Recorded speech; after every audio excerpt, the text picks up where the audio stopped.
우리 하나님 말씀 같이 살펴보도록 하겠습니다. 오늘 우리에게 주신 하나님 말씀은 구약 느헤미야입니다. 느헤미야 1장 1절부터 11절까지 말씀입니다. 구약 성경 느헤미야 1장 1절부터 11절까지 말씀이요. 우리 성경책이 있으신 분들은 성경을 찾아서 펴서 읽는 것도 참 좋을 것 같습니다. 핸드폰으로 보셔도 좋으니까 종이 성경이나 핸드폰 성경이나 어떤 성경이든 성경을 펴서 같이 찾아서 읽는 것 자체가 이제 예배이고 말씀을 듣는 행위입니다. 우리 하나님 말씀 느헤미야 1장 1절부터 11절까지 말씀이요. 네, 저와 여러분이 한 절씩 교독해서 읽도록 하겠습니다. 제가 먼저 읽겠습니다.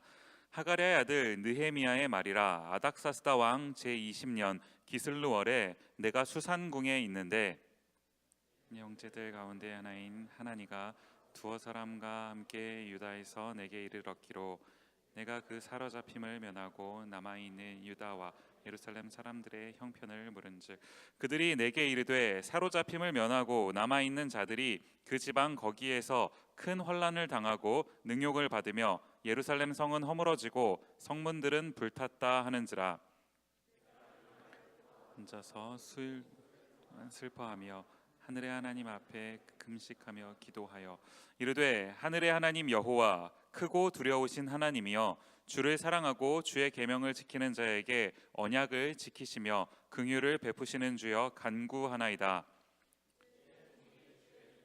이스라엘 자손을 위하여 주야로 기도하오며 우리 이스라엘 자손이 주께 범죄한 죄들을 자복하오니 주는 귀를 기울이시며 눈을 여시사 종의 기도를 들으시옵소서. 나와 내 아버지의 집이 범죄하여 주를 향하여 크게 악을 행하여 주께서 주의 종 모세에게 명령하신 계명과 율례와 규례를 지키지 아니하였나이다.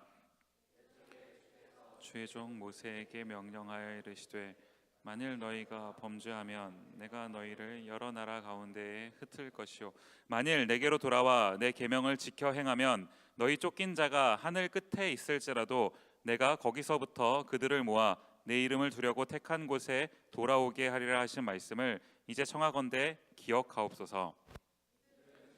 일찍이 큰 권능과 강한 손으로 구속하신 주의 종들이요 같이 읽겠습니다.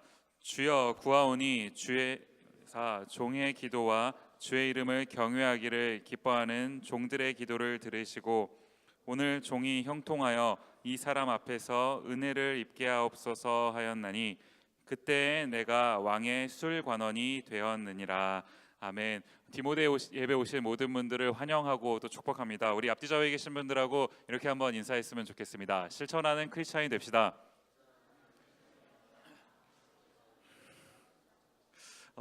최근에요 제가 그 페이스북에 어떤 이제 분이 포스팅을 올리신 그 글을 하나 봤는데 아마도 목회자이신 것 같아요. 정확하진 않은데 목회자이신 것 같아요. 본인이 이제 본인을 소개하기로 89년생이다라고 말씀하셨으니까 아마 목사님은 아닌 것 같고 한 전도사님쯤 되시는 분 아닐까 이런 생각이 드는데 이제 이분이 무슨 글을 올리셨냐니까요.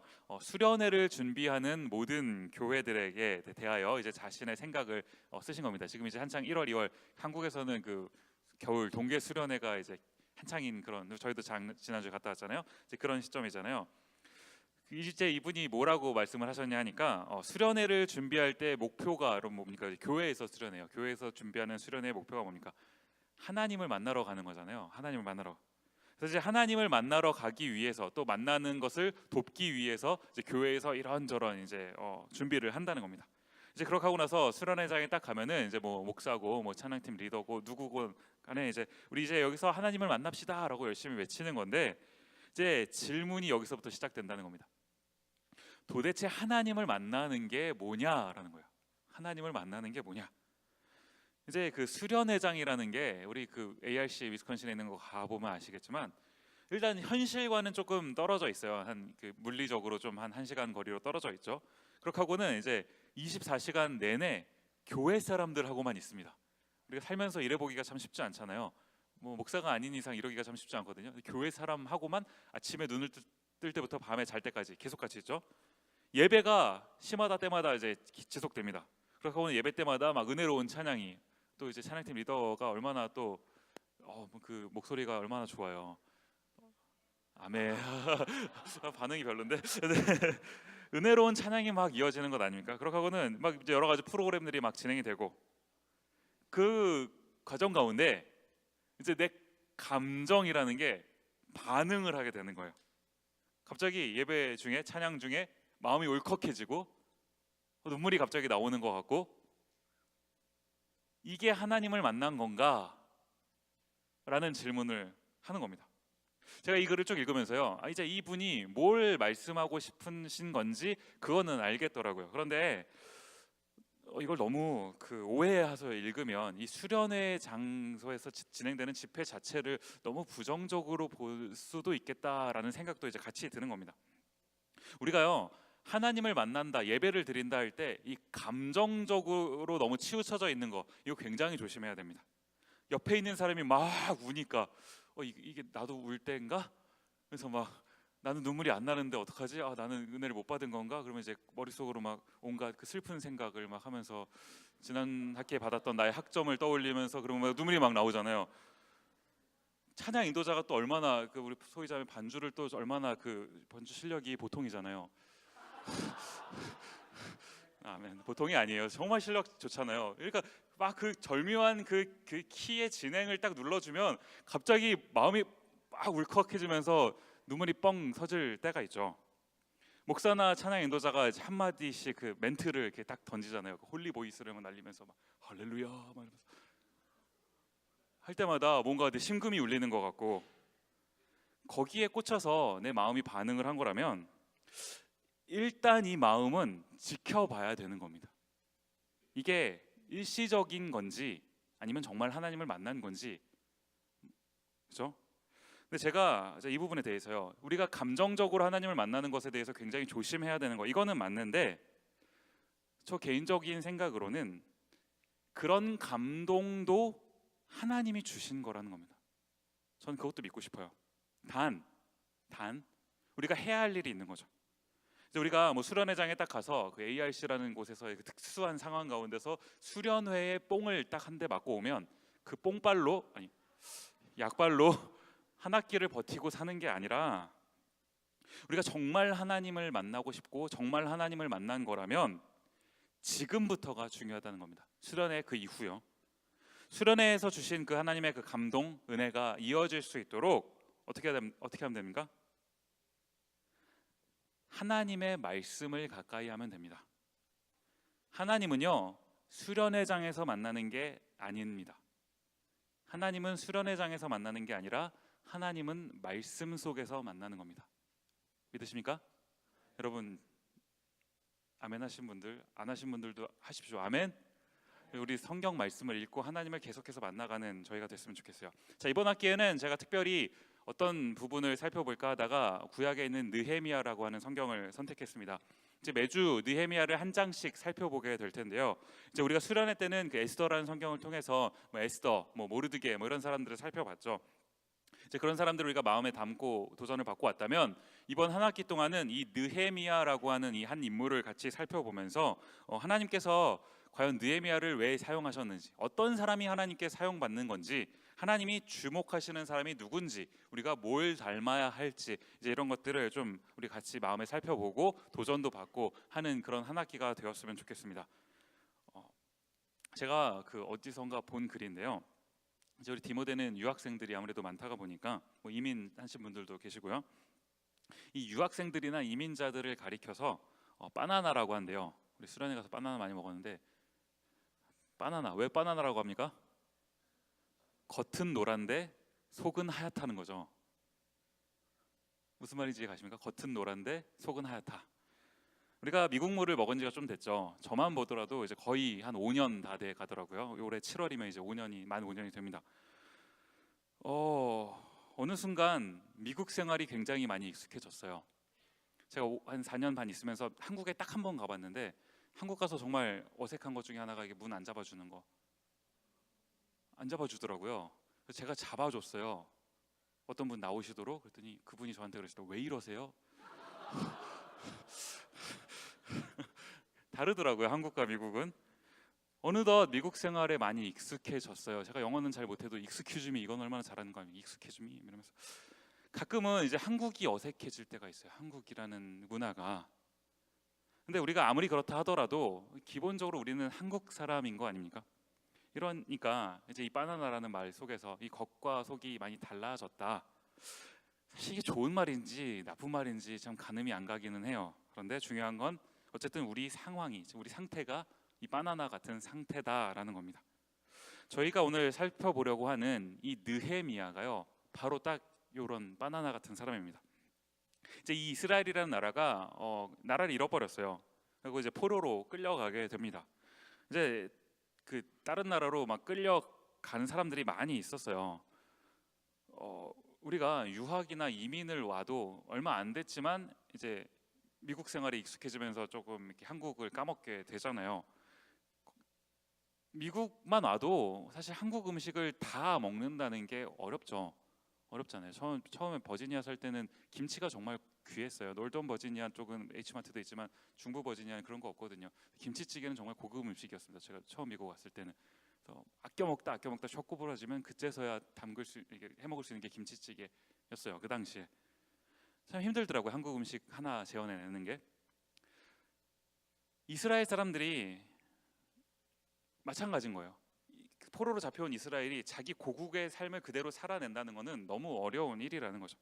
저희가 오늘 모든 이스라엘 역사를 다 일일이 살펴보기에는 시간도 없고 너무 지루하니까 대충 보면요, 이 느헤미야라는 성경이요 언제적에 기록이 됐냐? 그러니까 이 이스라엘 백성들이 이제 나라를 잃고 포로로 잡혀간 지 한 150년쯤 지났을 때 시점이라는 거예요. 보통 한 세대를 한 30년이라고 잡죠. 그럼 150년이 흘렀으면 5세대가 지난 겁니다. 디모데 지체들 중에 1.5세 계실 거예요. 1.5세 계실 거예요. 자, 2세 분들도 계실 거예요. 3세 있으신가요? 이민 3세. 이민 5세 계신가요? 이민 5세.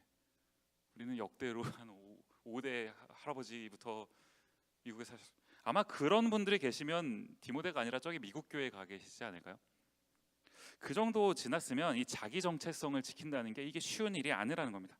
그런데 지금 이 150년이 지난 시점에서 이 이민 5세, 포로 5세, 이민 5세 이 느헤미야가요 어떤 상황에 놓이게 됐냐 하니까요, 느헤미야 1장 2절 말씀을 보시면 내 형제들 가운데 하나인 하나니가 두어 사람과 함께 유다에서 내게 이르렀기로 내가 그 사로잡힘을 면하고 남아 있는 유다와 예루살렘 사람들의 형편을 물은즉. 자, 이제 무슨 일입니까? 그 포로로 잡혀왔던 사람들 중에서 이제 어떤 사람들이 고향으로 먼저 이제 이스라엘 백성 돌아간 거예요. 그 어떤 그 왕의 정책 때문에 이렇게 먼저 돌아가게 된 겁니다. 그 중에 어떤 사람들이 다시 그 먼 길을 돌아왔어요. 느헤미야를 만나기 위해 찾아온 것 같아요. 그랬더니 이제 느헤미야가 이제 이 사람들한테 질문을 한 겁니다. 지금 이 예루살렘의 형편이 어떠하냐라고 질문을 한 거예요. 고향 소식을 물어본 거죠. 우리가요 얼마 전에 방학이었어요. 여러분 벌써 까마득하시겠지만 얼마 전에 방학이었습니다. 겨울 방학을 맞아서 많은 지체들이 한국에 다녀오셨어요. 잠깐 한 2주 3주만 한국 갔다 와도 요즘 한국 어떻게 바뀌었는지, 한국의 패션이 뭔지, 유행이 뭔지 막 물어보는 거 아닙니까? 그 지난 방학 끝나고 나서 보니까 디모데 지체들 중에도 몇몇이 그 롱패딩 입고 등장하시는 분들이 계시더라고요. 한국은 난리 났다고 하잖아요. 한번 좀 안 가봐. 사실 이 롱패딩이라는 게 그 이런 단어 아시는 분 계실까요? 그 옛날에는 그 돋바라고 불렀어요. 돋바 모르세요? 돋바. 이게 운동 선수들이 그 씨름부 이런 운동부 사람들이 입던 옷이에요. 이렇게 길게 내려오는. 이거를 왜 돋바라고 불렀는지 잘 모르겠어요. 사실 이게 아마 일본어의 잔재인 것 같아요. 사실 제가 좀 이렇게 찾아봤더니 맞는지는 모르겠어요. 이게 그 타퍼라고, 토퍼의 일본식 발음이다라고 누가 맞는지는 이따 쿠도상한테 여러분 물어보시면 됩니다. 쿠도상 맞나요? 어디 계세요? 맞나요? 이 돋바라고 많이 불렀었어요. 그래서 여러분의 부모님께 돋바라고 말씀드리면 아실 거예요. 그 롱패딩 사주세요로 안 사줘도 돋바 사주세요 사주실지도 몰라요. 우리가 한국에서 유행한다고 하면 여기까지 막 들고 오잖아요. 그 무거운 패딩을. 한국에 그 관심이 많은 건요, 여전히 우리가 한국과 관계하고 있기 때문이라는 거예요. 여전히 많은 지체들은 부모님이 아직 한국에 계시고, 우리가 한국 떠나온 지 뭐 아무리 오래됐어도 아직 100년은 안 된 거잖아요. 김치찌개가 아직 그립잖아요. 아직 우리 그런 상태니까요. 오늘 미역국 정말 맛있었는데 미역국을 미국에서 해먹고 이러잖아요. 우리는 맛있다 그러면서 먹고요. 느헤미야는 우리랑은 좀 다른 거죠. 5세대가 지났습니다. 여러분, 150년이요. 고향은요, 한 번도 가본 적이 없는 곳이에요. 게다가 지금 느헤미야의 직업이 뭐냐 하니까요, 느헤미야 1장 11절 말씀을 보시면 이렇게 기록을 합니다. 주여 구하오니 귀를 기울이사 종의 기도와 주의 이름을 경외하기를 기뻐하는 종들의 기도를 들으시고 오늘 종이 형통하여 이 사람 앞에서 은혜를 입게 하옵소서 하였더니, 그 다음 보시면 그때 내가 왕의 술관원이 되었느니라. 자, 맨 마지막에 보시면 왕의 술관원이 되었다라고 기록을 하고 있습니다. 제가 설교를 준비하면서 이제 자료를 좀 찾아보니까요, 이게 이 느헤미야가 원래부터 술관원을 하고 있었다가 지금 이 1장의 상황을 만난 건지, 아니면 이 1장의 스토리가 끝나가면서 새롭게 술관원이 되었는지 조금 불분명해요. 제가 몇 가지 자료를 좀 찾아봤는데 확실하게 나와 있지 않더라고요. 그런데 제가 하나 발견한 게 뭐냐 하니까요, 이 술관원이라는 직책 자체가 유일한 업이 아니라는 겁니다. 아닐 수 있다는 거예요. 유일한 업이 아니라는 게 무슨 말입니까? 이제 보통 술관원을 겸업했다는 거, 어떤 사람이, 무슨 말입니까? 이제 왕의 술관원이라는 것은 왕한테 술을 이제 갖다 주는 사람이잖아요. 그 왕이 술 먹고 죽으면 어떡합니까? 그러니까 아무나 안 맡기죠. 독살 당할 수 있잖아요. 그래서 최측근에게만 맡기는 거예요. 그러니까 이제 높은 사람이라는 거죠. 왕의 최측근이라는 것은 그 높은 일을 하면서 이제 술관원을 겸업했을 것이다라는 게 이제 학자들의 이야기예요. 그렇지만 그러니까 정확하게 말하면 뭐 느헤미야가 술관원을 뭐 원래부터 했었는지, 뭐 원래는 아니었는데 나중에 된 건지, 요거는 조금 잘 모르겠지만 최소한 한 가지 확실히 아는 것은 높은 그런 관직에 있었다. 요것은 이제 우리가 확실히 알 수 있다라는 겁니다. 그렇다고 본다면요, 이런 관점에서 보면 지금 느헤미야는 왕의 측근으로서요, 왕의 최측근으로서 굉장히 잘 살고 있는 겁니다. 소위 성공한 사람이죠.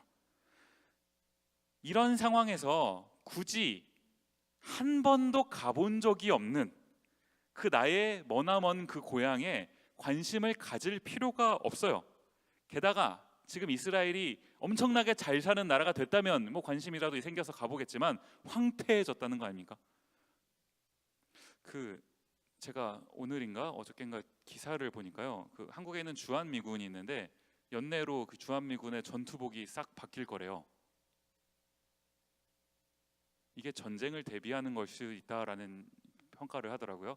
그 전투 상황에 입는 옷으로 전투복이 바뀔 거라는 거예요. 그 북한이 유엔에다가 막 편지를 보내서 뭐 좀 도와달라 이런 서한을 보냈다고 하죠. 분위기가 심상치 않아요. 한국의 분위기가.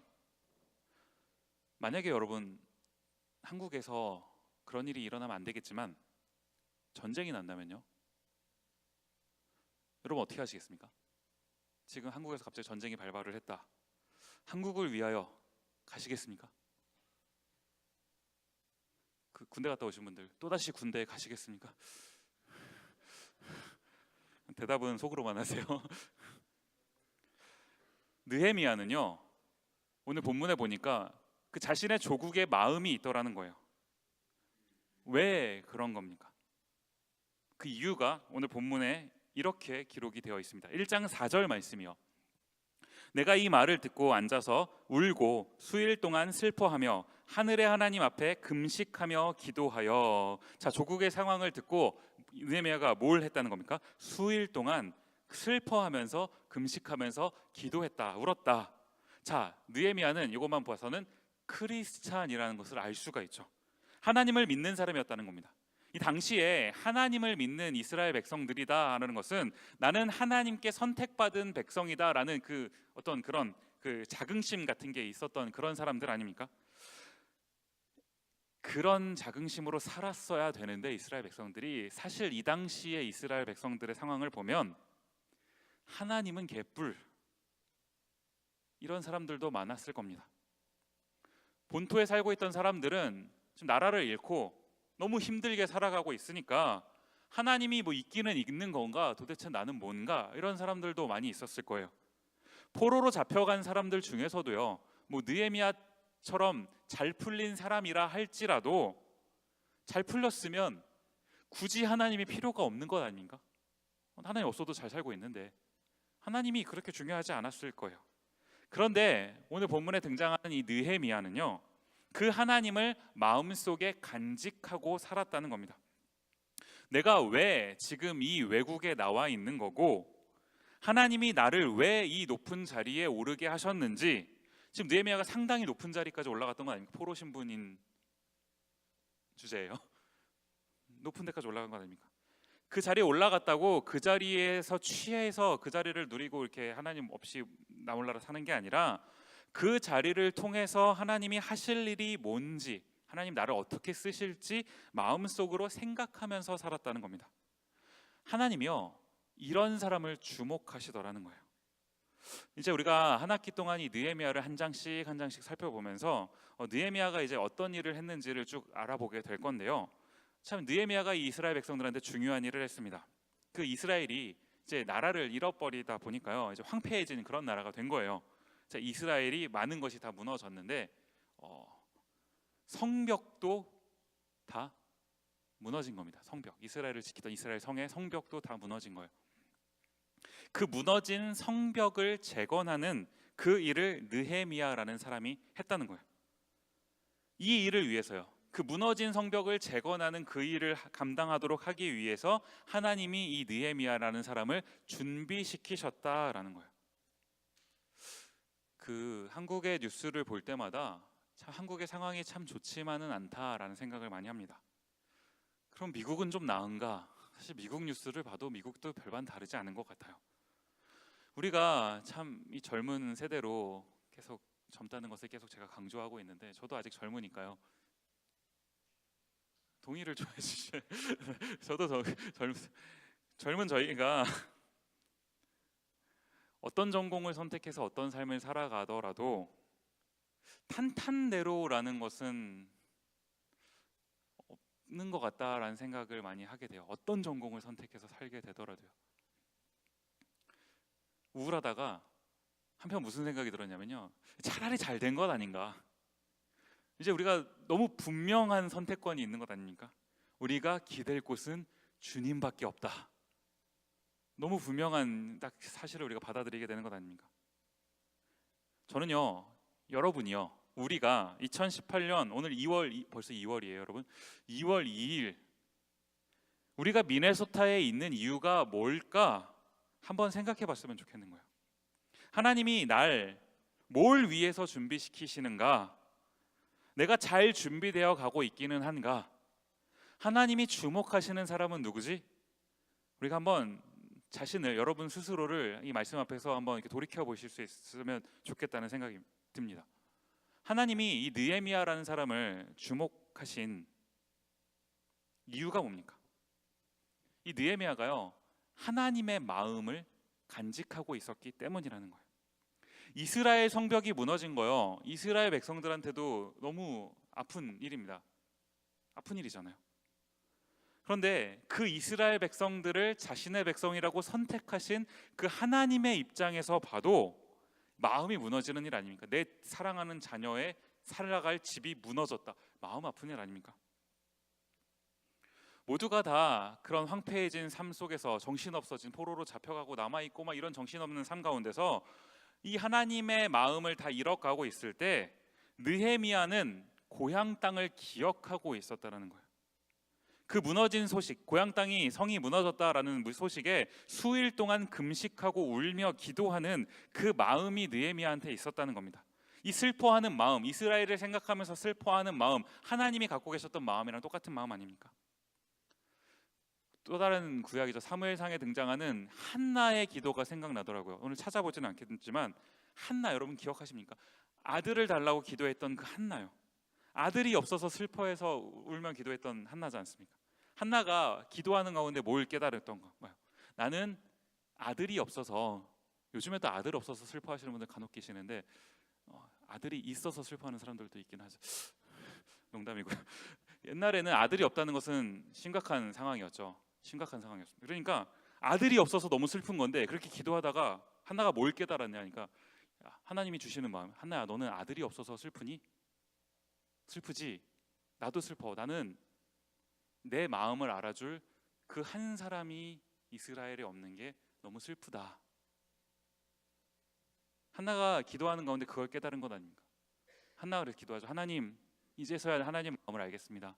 하나님 저에게 아들을 허락해 주시면 하나님이 찾으시는 그 한 사람, 그 사람이 되기 위해 이 아들을 주님께 드리겠습니다. 그렇게 해서 주신 그 아들이 그 유명한 사무엘입니다. 사무엘이 이스라엘 초창기에 얼마나 하나님 앞에서 쓰임받는 사람이 된 건가요? 제가 이걸 이렇게 생각하면서 보고 있는데 비슷한 패턴이더라는 거예요. 하나님이 원하시는 기도가 뭔가? 하나님의 마음을 깨닫는 기도라는 겁니다. 제가 오늘 이 1장에서요 이제 느헤미야를 시작하는 이 시점에서 이 모든 일의 준비에 있어서 이제 이 느헤미야가 한나처럼 하나님께 기도하는 장면이 1장에 이제 쭉 나오게 되는 건데, 이제 제가 오늘 이 1장에 있는 느헤미야의 기도를 좀 보면서요 핵심적인 4가지를 좀 살펴보려고 해요. 이 4가지를 우리가 오늘 좀 마음에 담고 돌아갔으면 좋겠습니다. 첫 번째로 우리가 이제 이 느헤미야의 기도에서 주목해서 봐야 될 게 뭐냐 하니까요, 언약을 기억하는 기도였다라는 겁니다. 느헤미야 1장 5절 말씀 보시면 이르되 하늘의 하나님 여호와 크고 두려우신 하나님이여 주를 사랑하고 주의 계명을 지키는 자에게 언약을 지키시며 긍휼을 베푸시는 주여 간구하나이다. 자, 여러분 언약이 뭡니까? 언약, 하나님이 그 백성에게 주신 약속을 언약이라고 합니다. 이 약속을 이제 다른 말로 언약이라고 하는 거 아니죠. 자, 이 약속은요, 이 언약은 하나님이 하신 약속이기 때문에 파기가 되지 않습니다. 내가 좀 부족해도요, 내가 좀 연약해도 하나님은 완벽하시고 완전하시기 때문에 그 완전하신 하나님이 하신 약속이라서 파기되지 않는다라는 거예요. 근데 그 약속이 여러분 뭐였던 겁니까? 1장 9절 가서 보시면요, 만일 내게로 돌아와 내 계명을 지켜 행하면 너희 쫓긴 자가 하늘 끝에 있을지라도 내가 거기서부터 그들을 모아 내 이름을 두려고 택한 곳에 돌아오게 하리라 하신 말씀을 이제 청하건대 기억하옵소서. 자, 쉽게 말하면 뭡니까? 하나님이 우리를 구원해 주실 것이라는 그 약속이요. 우리가 하나님을 믿으면 하나님이 우리를 구원해 주시겠다라는 그 약속, 사실 우리가 우리 인생에 있어서 가장 중요한 문제 아닙니까? 죄인인 우리가 구원받는 문제예요.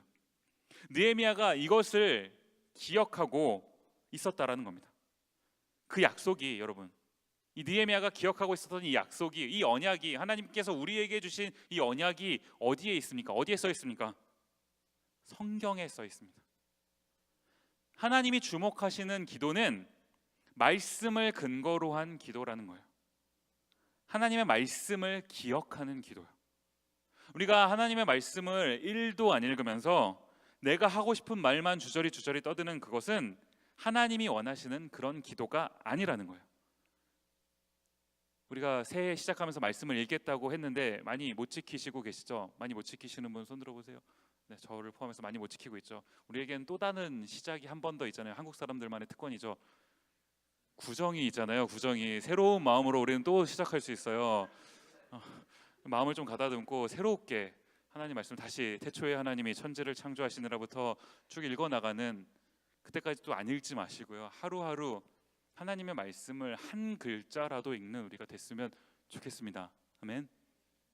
목자들, 제가 그 밤마다 큐티를 보내드리려고 노력할 거예요. 그 목원들한테 보내주십시오. 함께 하나님 말씀을 읽읍시다. 아멘. 아멘. 네.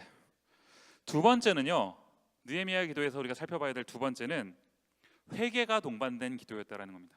그런데 여기서 중요한 것은 나의 죄에 대한 회개뿐만이 아니라 공동체를 돌아보는 회개가 포함되어 있는 기도라는 거예요.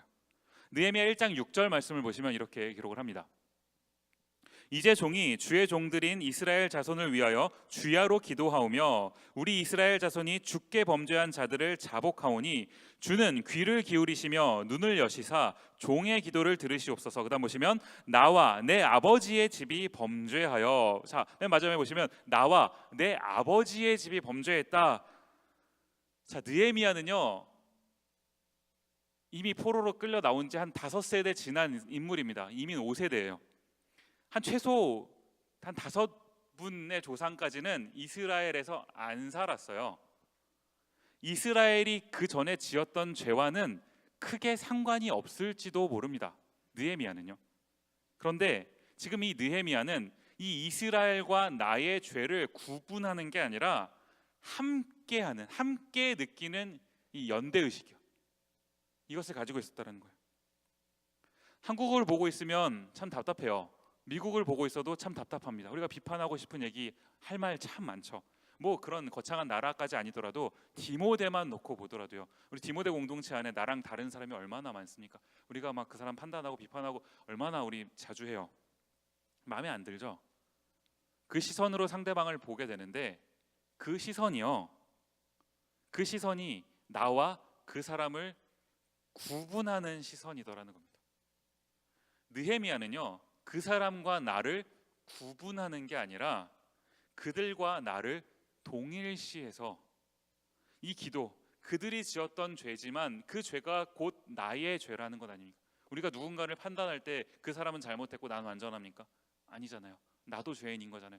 우리가 같이 죄인입니다를 느끼는 거, 이런 마음으로 하는 진정한 회개의 기도가 느헤미야의 기도 속에서 우리가 발견할 수 있는 기도의 모습이라는 거예요. 세 번째로 우리가 살펴보고 싶은 것은요, 느헤미야는 기도만 하는 사람이 아니라 준비된 사람이더라는 거예요. 아까 전에 읽었던 1장 11절 말씀 한 번 더 보시면요, 주여 구하오니 귀를 기울이사 종의 기도와 주의 이름을 경외하기를 기뻐하는 종들의 기도를 들으시고 오늘 종이 형통하여 이 사람 앞에서 은혜를 입게 하옵소서 하였나니 그때 내가 왕의 술관원이 되었느니라. 자, 아까 전에도 살펴봤죠. 이 느헤미야의 직업이 뭡니까? 술관원이었습니다.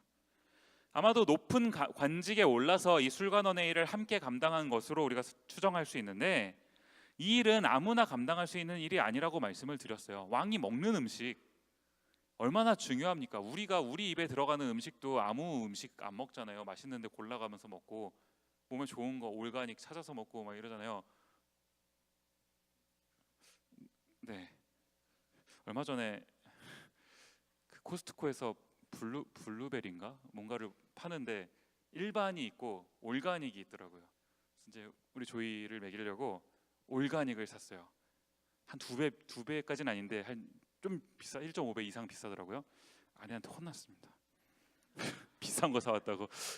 그래서 우리 조이를 먹이려고 사왔다 그랬더니 농담이고요. 어쨌든 우리가 내 사랑하는 사람 먹이려고 해도 아무거나 안 먹여요. 왕이 드실 음식을 고르는데 아무나 그거 맛 안 보겠죠. 정말 아무나 못하죠 그 일을. 그 일을 감당할 만한 능력이 있는 사람이었다는 겁니다. 느헤미야가요. 저는 여러분에게 지금 이것을 강조하면서 뭐 느헤미야처럼 뭐 높은 관직에 올라가라, 소위 말하는 성공한 사람이 되라, 이걸 강조하고 싶은 거 아니에요. 높은 데 올라가라는 게 아니라요, 우리가 느헤미야의 삶을 통해서 뭐 한 가지는 확실히 알 수 있는 게 뭡니까? 느헤미야가 대충 살아서 그 자리까지는 못 올라갔을 겁니다. 내가 할 일을, 나한테 맡겨진 그 일을 내가 어떻게 해서든 그걸 감당해 냈을 때 그 사람이 누군가한테 인정받는 사람이 되는 것 아닙니까? 우리가 지금 뭔가 할 일이 있다면요, 그것을 해내는 사람이 되시라는 겁니다. 대부분의 여러분들은 공부하시잖아요. 공부하십시오, 여러분. 공부하세요. 대충 살다가 후루꾸로 잘 되는 사람은 없습니다. 후루꾸라는 너무 전문 용어를 제가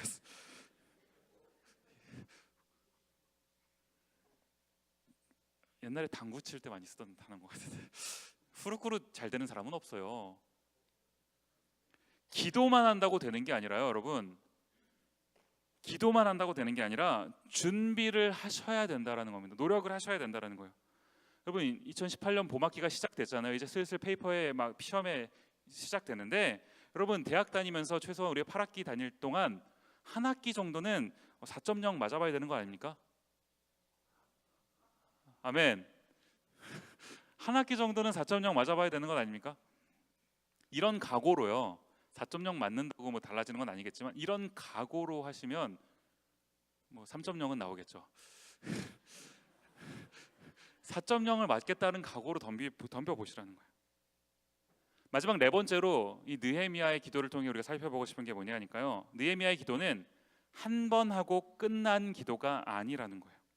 느헤미야 1장 1절 말씀을 보시면 하가랴의 아들 느헤미야의 말이라 아닥사스다 왕 제20년 기슬르월에 내가 수산궁에 있는데 자, 이 느헤미야가 이제 1장에서 기도를 쭉 하는데 이 기도를 시작한 시점이 중간에 보니까 기슬르월이라는 듣도 보도 못한 그 달력이 나오죠.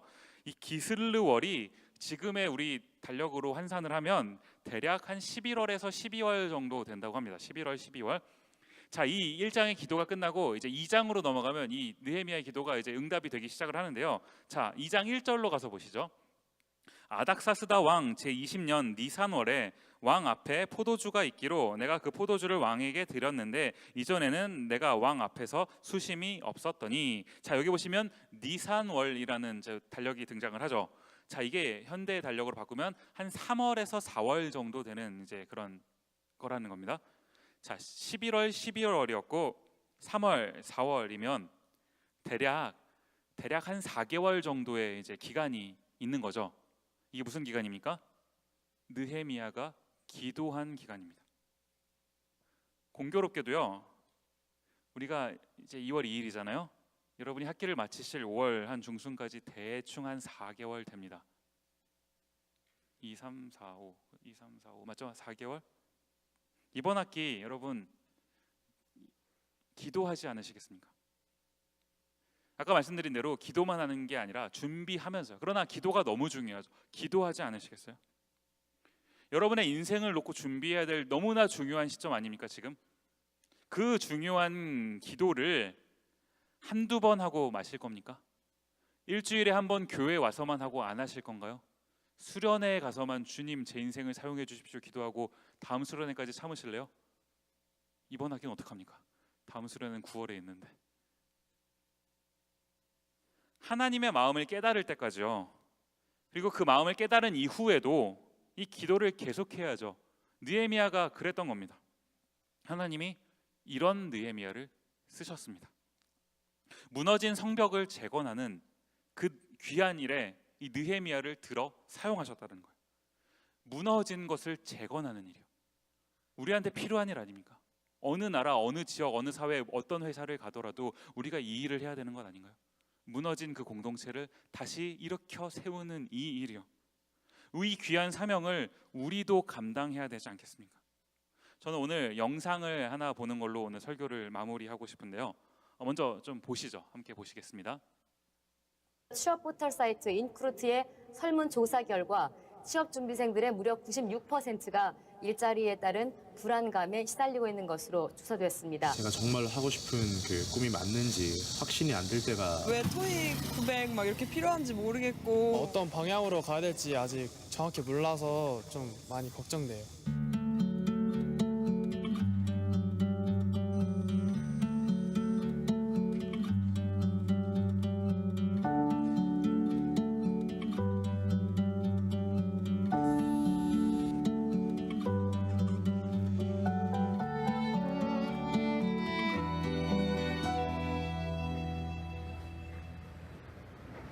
일자리 문제가 날로 심각해지고 있습니다. 취업을 준비하는 취업 준비생들도 고민하는 것이 한두 가지가 아닌데요. 이 취업 준비생을 둔 부모님을 직접 스튜디오에 모시고 취업 문제에 대한 이야기 나눠보겠습니다. 어서 오십시오, 아버님. 네, 안녕하십니까. 네, 안녕하세요. 김윤철 군이 현재 취업 준비 중이신 거죠? 아버님. 안녕하세요.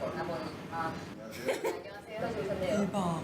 취업 준비를 하고 계시군요. 이제 몇 년이나 되신 거예요? 1년 남짓 됐습니다. 윤철 군이 스펙 때문에 불안해한다고 들었습니다. 옆에서 지켜보시는 심정은 어떠신가요? 부모 입장에서 굉장히 짠하죠. 취업 위주로만 생각하는 이제 그런 젊은 애들이 된 것은 안타깝죠. 네, 스펙이 다는 아닐 텐데요. 아버님이 보시는 따님의 장점은 뭘까요? 그림을 잘 그려가지고요. 아. 학교 다니면서 상도 상당히 많이 받아왔습니다. 또 아들 성향이 예. 또 남을 먼저 배려하는 성격이 강하기 때문에 제가 볼 때는 네. 나름 그래도 열심히 자기가 하여튼 하려고 살아왔던 것 같아요. 아드님이 혹시 지금 뉴스를 보고 계실 수도 있잖아요. 저희가 생방송으로 진행을 하고 있습니다만 자연스럽게 아드님한테 어떤 얘기를 해주고 싶으세요?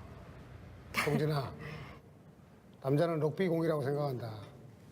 럭비공을 찰 때는 잘 나가지만 똑바로 내가 생각한 대로 나가지만 떨어질 때는 어디로 떨어질지 모른다. 아빠도 그랬었고 너도 아마 그럴 거고. 그렇지만 가장 중요한 거는 경기장을 벗어나면 안 되거든. 우리 열심히 살고 너도 열심히 살고 하는 거 좋은데 경기장을 벗어나지 않고 게임을 잘 해야 멋진 경기가 될 것 같다. 그게 인생인 것 같다고 생각한다. 사랑한다, 서동진. 이렇게 걱정도 안 끼치고 이런 아들이 왜 이렇게 우세요, 동진 씨? 아, 이게 얘기할 수 있는 거예요? 네. 많이 놀라셨죠? 아버지 우리 윤철이 한번 불러볼까요? 예. 윤철아. 윤철? 네, 아버지. 네. 이거 어디서 방송하는 거예요? 보시면 고개를 좀 숙여주셔야 되실 것 같은데요. 오. 뭐야? 아, 이런 거였어요? 동준아. 뭘 울어, 울기는 재밌게 해야지. 아빠가 너 사랑하는 거 네가 알잖아. 아빠 말 안 해도. 그치? 응? 저녁에 소주 한잔 하자.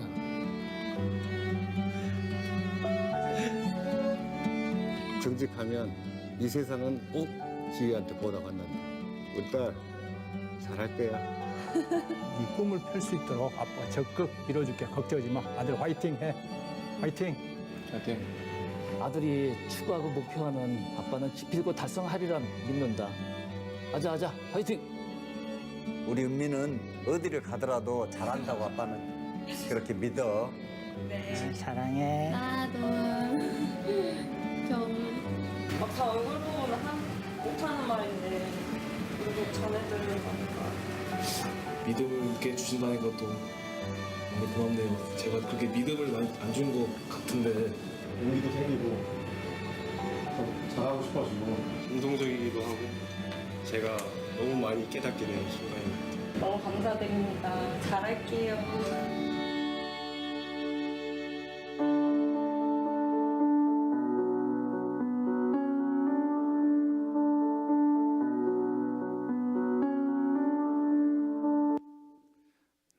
반주를 부탁을 드립니다. 그 맨 마지막에 문구 보셨어요? 그 취업에 있어서 가장 중요한 거는 스펙이 아닙니다. 당신입니다. 라는 문구를 제가 이렇게 아까 설교를 준비하면서 보는데 이게 그 여기 오늘 등장했던 영상 속에 등장했던 그 아빠들의 마음이 한결같이 그거였잖아요. 내 사랑하는 딸, 내 사랑하는 아들 그 존재만으로도 너무 좋으신 거잖아요. 잘해서가 아니라 그냥 존재한다는 것 자체로 이 아빠의 마음이 우리 하늘 아빠의 마음도 똑같은 것 같아요. 우리 하늘 아버지가 우리를 이 땅에 살게 하셨는데 그 하늘 아빠의 마음도 동일하게 있는 겁니다. 우리 한 사람 한 사람을 향한 하나님의 아버지의 그 마음이 있으신 거예요. 여러분 한 사람 한 사람을 위해서 조금 우리 눈에 보기에 좀 더 잘하는 사람이 있어 보이고 조금 못하는 사람이 있어 보이고 하지만 하나님은 그 각각 한 사람 한 사람을 창조하셨거든요. 특별한 이유가 있으셔서 그렇게 만드신 겁니다. 우리가 깨달아야 되는 거는 나를 왜 이렇게 만드셨는가? 나를 왜 이 자리에 있게 하셨는가? 지금 여기서 나를 통해 하시고자 하는 게 뭐고 내가 뭘 준비되기를 원하시는가? 그 하늘 아빠의 마음을 깨달아야 되는 겁니다. 지금 우리가 한번 이 찬양을 함께 부를 때요, 아버지 당신의 마음, 그 마음이 있는 곳에 나의 마음도 동일하게 있기를 원합니다. 하늘 아버지의 마음과 나의 마음이 함께 돼서 내가 그 하늘 아버지의 마음을 깨닫기를 원합니다. 주님, 나를 그렇게 준비시켜 주십시오. 2018년 2월 2일 내가 이 시점을 살아가고 있는 이유가 하늘 아버지의 마음임을 기억하게 하옵소서. 우리 마음에 그런 어떤 고백을 담아서 함께 찬양하고 함께 기도하고 하는 시간을 가졌으면 좋겠습니다. 우리 함께 찬양하도록 하겠습니다. 아버지 당신의 마음이 있는 곳에 나의 마음이 있기를 원해요. 있기를 원해요. 아버지 당신의 눈물이 고인 곳에 아버지 당신의 눈물이 고인 곳에 나의 눈물이 고이길 원해요. 아버지 당신이 바라보는 영혼에게 바라보는 영혼에게 나의 두 눈이 향하길 원해요. 아버지 당신이 울고 있는 어두운 땅에 당신이 울고 있는 어두운 땅에 나의 두 발이 향하길 원해요. 나의 마음이 아버지의 마음 알아. 내 모든 뜻 아버지의 뜻이 될 수 있기를 나의 온 몸이 아버지의 마음 알아. 내 모든 삶 당신의 삶 되기를. 우리가 이 차례 한 번 더 부를 텐데요. 유심히 보셨는지 모르겠지만 제가 오늘 설교를 준비하면서 설교의 제목을 나머지 신앙이라고 지었어요. 나머지 신앙. 적절하게 잘 전달이 됐는지 모르겠습니다. 하나님 우리를 남겨두신 거예요. 느헤미야를 그 땅에 남겨두신 거는 분명한 이유가 있으셔서 그 사람을 준비시키고자 남기셨다라는 거예요. 하나님이 우리를 미네소타에 보내신 거, 이곳에 남기시고 이곳에 있게 하신 것은 하나님의 분명한 이유가 있기 때문에 우리를 이 자리에 있게 하신 겁니다. 우리가 이것을 깨달아야 돼요. 주님의 마음이 무엇입니까? 내가 그것을 알기를 원합니다. 깨달았다면 하나님 그렇게 준비되겠습니다. 정말 코피 터지게 준비하겠습니다. 쓰임 받을 수 있도록요. 우리 이런 마음이 좀 있어야 되지 않겠습니까? 하나님의 마음을 깨닫게 하여 주옵소서. 한 번 더 고백하면서 이 찬양 한 번 더 찬양하도록 하겠습니다.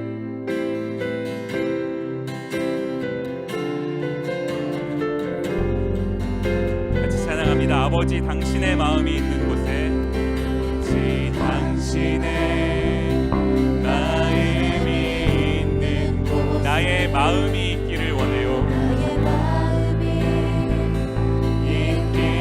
아버지 당신의 눈물이 고인 곳에 아버지 당신의 눈물이 나의 눈물이 고이길 원해요. 여러분 정말 그러십니까? 아버지 당신이 바라보는 영혼에게 바라보는 영혼 나의 두 눈이 향하길 원해요. 하나님 아버지의 마음이요. 아버지 당신이 울고 있는 어두운 땅에 당신이 울고 있는 여러분 이렇게 살길 원하십니까? 나의 두 발이 향하길 원해요. 나의 마음이 아버지의 마음 알아. 마음이 아버지의 마음 내 모든 뜻 아버지의 뜻이 될 수 있기를 아버지의 뜻이 될 수 있기를 나의 온 몸이 아버지의 마음 알아. 내 모든 삶 당신의 삶 되기를. 우리 같이 한번 이 시간 두 손을 모으고 두 눈을 감고 우리 하나님께 기도하는 시간 갖도록 하겠습니다. 하나님이 나를 이 땅 가운데 있게 하셨는데 하나님이 나를 있게 하신 것에는 분명한 이유가 있음을 이 시간 고백합니다. 하나님 느헤미야를 남겨두셨고 느헤미야를 준비시키셨고 느헤미야를 사용하셨던 것처럼 주여 나를 준비시키시고 나를 사용하여 주옵소서. 아버지 하나님의 마음이 무슨 마음인지 내가 깨달아서 그 마음대로 아버지 하나님의 마음을 이룰 수 있도록 준비되는 주님의 딸 주님의 아들 되게 하여 주옵소서. 우리 하나님께 간절한 마음으로 기도하며 나아가도록 하겠습니다. 함께 기도하시겠습니다. 아버지 하나님, 주님의 백성들이